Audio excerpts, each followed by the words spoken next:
Okay, siap semalam tukar oil aku test, tapi ada leaking kat bawah ni pula. So aku nak buka hari ni, nak repair.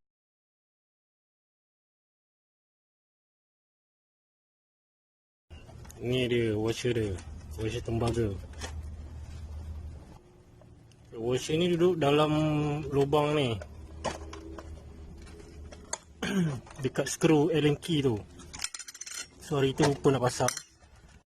Okay, kita mulakan dengan membuka apa yang patut.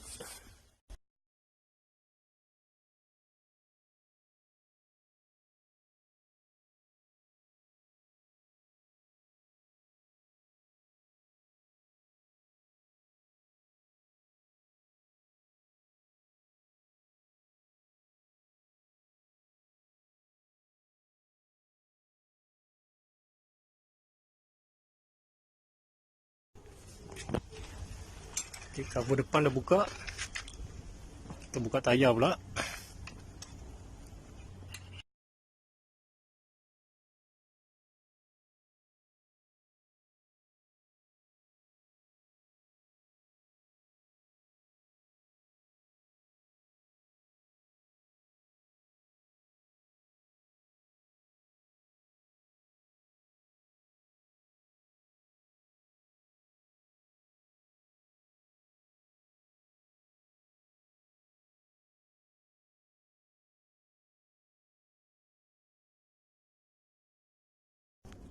Okey, fork dah berjaya dibuka.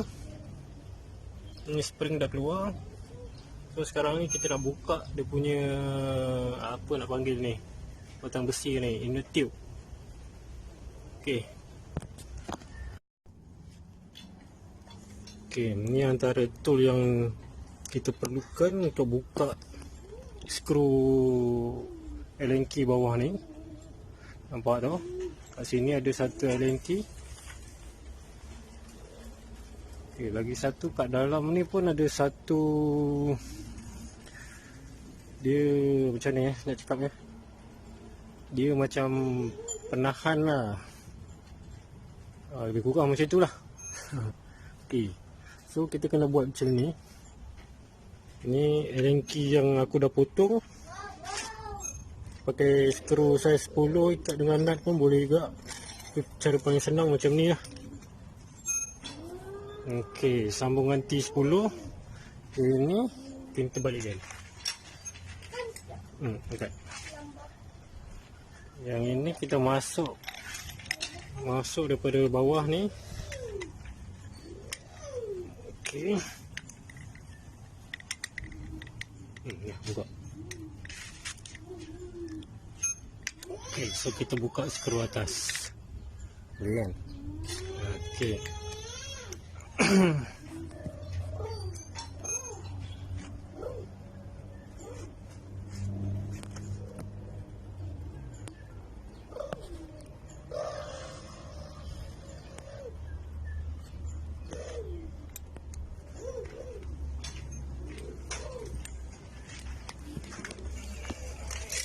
Kita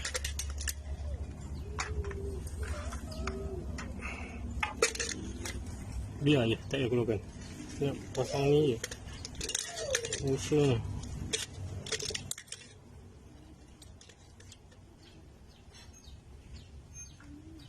Okay.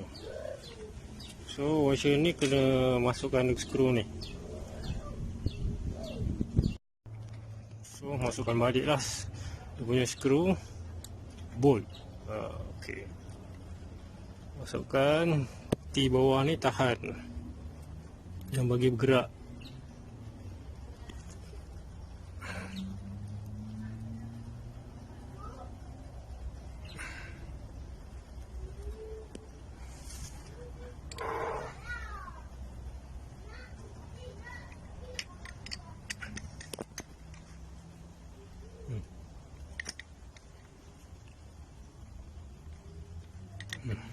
Okey, dah siap. Okey, bawakan balik.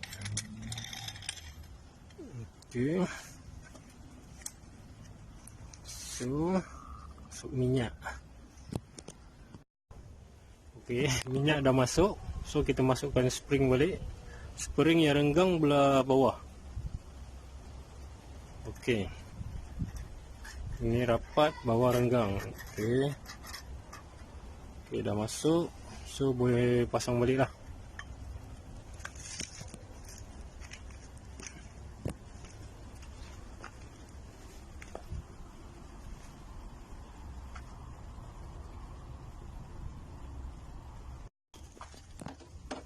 Okey, kita pasang kek balik. Tekan.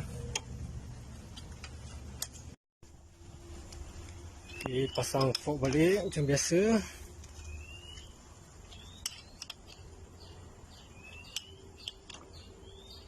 Tekan balik.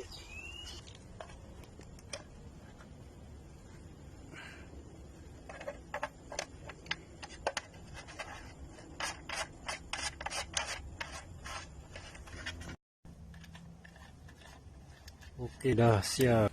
So siaplah DIY untuk hari ini. Untuk hub sprocket ni aku guna tip lori untuk ketatkan.